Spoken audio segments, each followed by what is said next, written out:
Yeah, hi there. Planning on doing another little video on my MyVB translate tool that I made in Excel. Um, so yeah, I'll get right to it. Have to open the file, of course. When you open it, you should get a little message here at the top saying to enable macros. I've stopped receiving that message. Opened this, I guess, enough times, and Excel finally is learning to not ask a million times for the same file. But anyway, you'll get a little message saying, do you want to enable macros? And you should select yes if you want to use this program. I started off with a list here open from my previous version. It's going to show you here. This is the list that will be used in the translation. So if you only want to translate like one or two files, what you can do is just like remove the files that you don't want. I'll remove all but one, and then import the files, and it'll just be that one file, and you'll create a special sheet just for this one file. But for most people, normally if you're doing the entire thing, you'll have to select the directory first with all of your files. And there's a directory picker right here, and that'll set the directory here. After which you press the refresh file list. I've already done the select directory. I have a directory here, and after you press refresh, it shows all the files in that directory. Right now, I have subfolders selected up here. It says include subfolder, so that will include the admin directory here, all of these files.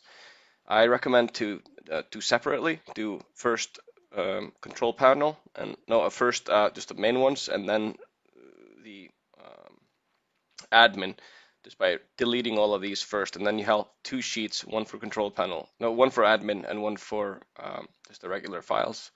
Since the export will currently not create a special directory for admin files, otherwise you have to sort through them and figure out which goes where. Either way, show more about this.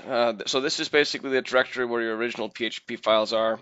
If you select no here and refresh, you'll get rid of all the admin files. This is the directory where you have to select once for where your files that your results will go. Basically, after you translated everything, it'll be here. It'll create a subdirectory for each time you export, so you only have to set this directory once. Before I import the files, talk a little bit about this here. This is the author section. You can change this to your information so that your author information will be included in each of the files. This is just a little information about what each column does in the sheet, in the import sheet, and that will come after we press this button. That's about it for this sheet right here. I'll go ahead and press import files. This took less than a second. Went through and imported 45 files. Added columns. I'm going to talk a little bit about the columns before I go further here. This is the entire sheet. First row, a column, is just a index. So just a line from 1 to whatever, how many files you have here. We have 4,466 lines of code in 47 files.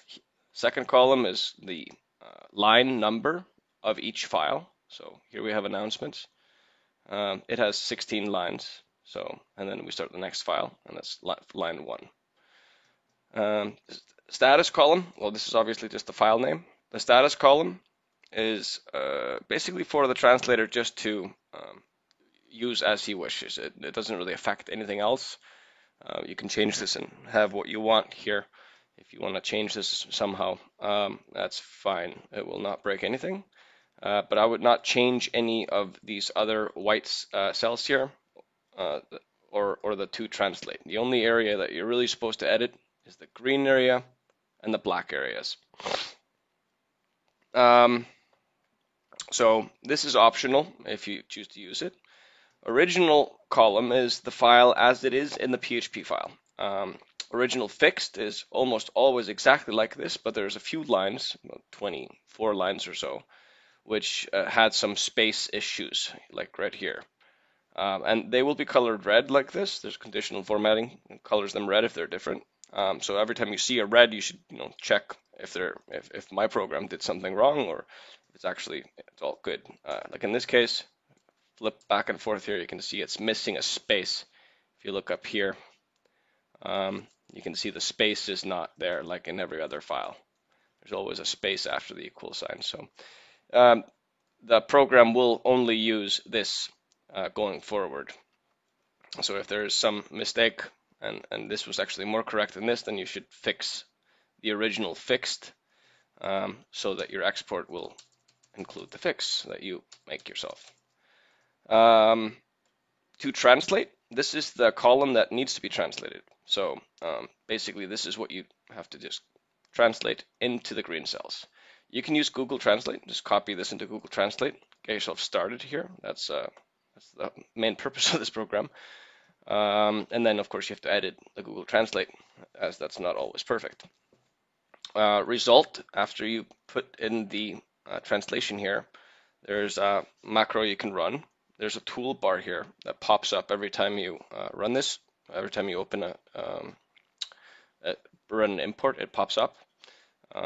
So this is very useful for doing everything. So for example, if I want to put in this stuff here, let's say if this was my new translation and I want to put it here, well, actually, I think I'll just take the entire column while I'm doing that. Copy here and just put in this stuff here.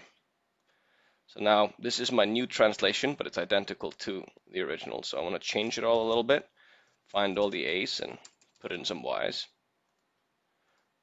Okay, find some E's and put in X's.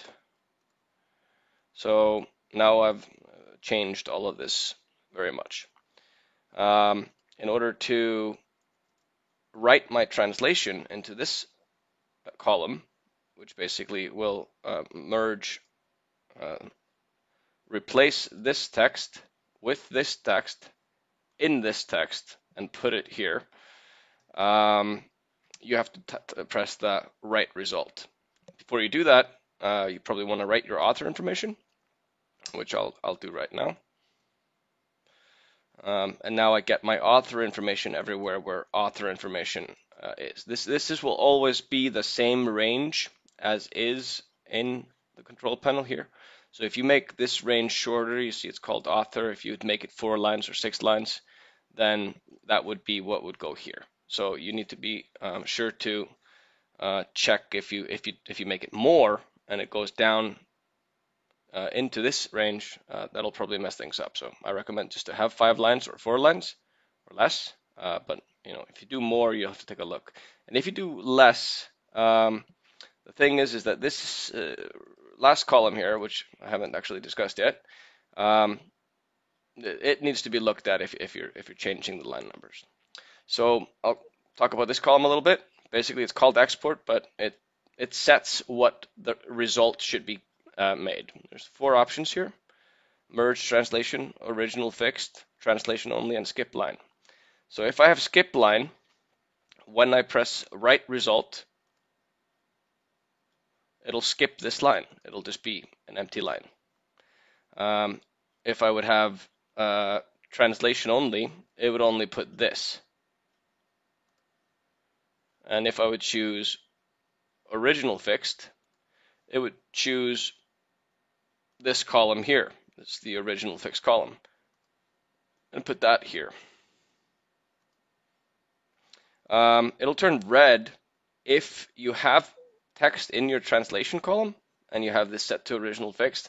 That's just to warn you that basically you have this column set to use this, but you made a translation. So if you see a red column, figure out what's going on here. Make sure that you don't want to include this translation if it's original fixed. So that's how you basically write an author and write the result. Of course, you can always import a new set here as well. Now I have a new sheet down here with completely new, with none of my editing. I'll remove that for now. And then exporting the files will create files in the directory that you selected here, or actually a subdirectory. It'll create a new directory in that directory and put all the files there. So it's good to have the admin files separate from the the non-admin files for now. I haven't implemented putting in the special directory for admin. Um, so yeah, that's basically the most of this program. What it does, these columns here are basically just sort of handy tools for, when you're working on this, because this is a few too many columns to be looking at all the time as you're translating. You don't need so many. So what you could do is you could hide line A, which is just the index.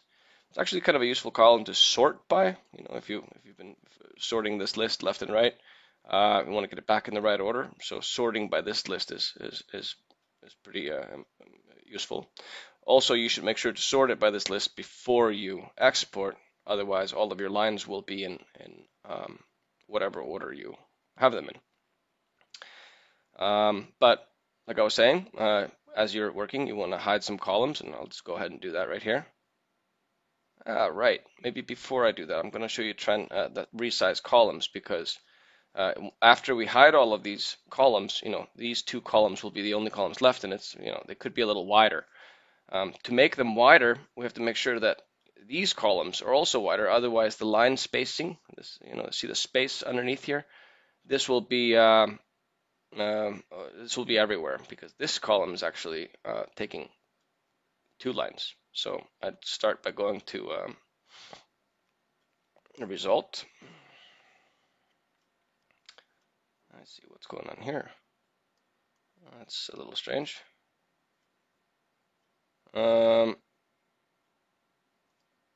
I take it up to 100, resize, and then I would take, let's say, translation, and make it a 75, and my to translate, make it 75. My couple of original, make them 100 or so, like so. And now when I fit the text, the line spacing here, like you see the 16 it's got this extra space below. Once I press fit, it all goes into a single line, which is nice to look at. And now I can start hiding my columns. I'll leave the status because that's something that I expect people will like to use. Original, get rid of, and leave the original fixed, and to translate, and hide these two. Now I have a nice view to look at. I have my original, what I should translate, and my translation. Now I'm going to show basically how I would use Google Translate.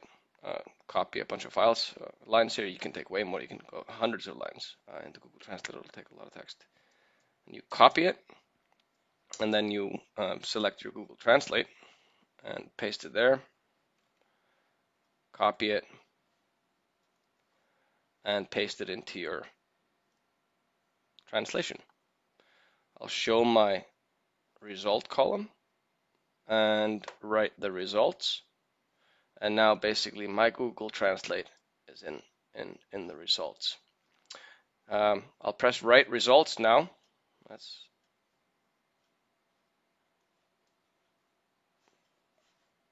usually very quick to happen.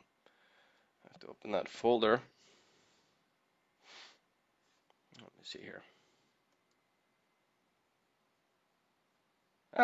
Export files, I mean. All right, so little fail there, but that's okay. Now I have my export. Yeah, you have to press export to export. And here's my export. All of my files now have my new translation, which I just made, in the files. And they're ready for export or upload up to your website. So that's how this program works. I hope it's useful.